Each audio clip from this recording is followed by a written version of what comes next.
Welcome to Lesson 3. This is a quick lesson that talks about your user profile and how you display yourself online with the WordPress community.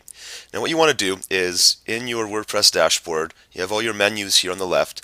Scroll down until you see Users, and then what you want to do is go to My Profile.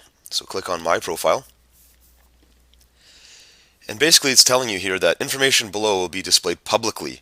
So this is a good thing, and in some cases you want to be aware of what else might come out of it, in the sense that you're publishing information about yourself. So you have to determine what your level of comfort is here.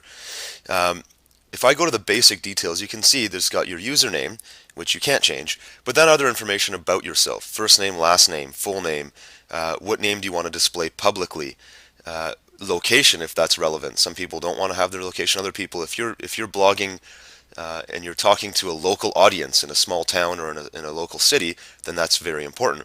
And then some information about you or your business. I'm not going to fill in any of these right now because this is personal information for you, but you get the idea. And then if you look below here, there's also a section called Contacts. This is pretty cool because there are so many different ways that people can get a hold of you in the internet world these days. You can display a public email address if you choose. I often skip that step, and you can see here there's AIM, which is AOL Instant Messenger, and Google Talk, and so on.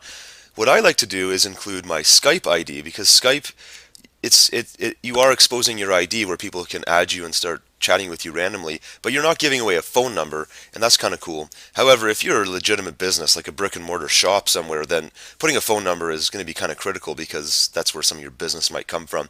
All of these things are very personal to you and to your business, so look at the options that are available here and decide what's right for you. Again, make sure that people can get a hold of you. That's the key thing.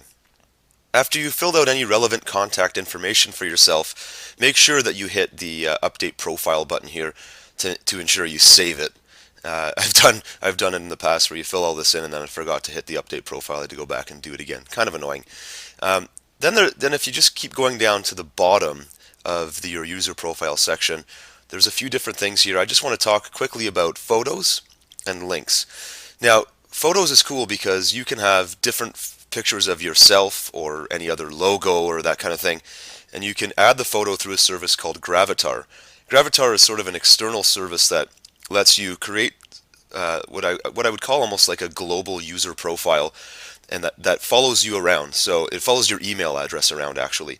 So if your name is Joe Smith and you're joesmith@gmail.com, then with Gravatar you can say joesmith@gmail.com has these profile pictures, and when you go and leave comments on other blogs, it will automatically put your picture into that little icon window when you leave comments. But it also has your photo here for your blog.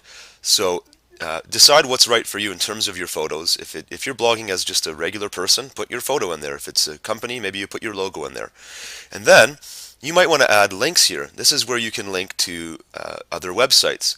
So in this particular example, we're setting up a blog where we're going to be blogging about business, but we're probably also promoting a legitimate business on a different site, like a company where we're selling products and services.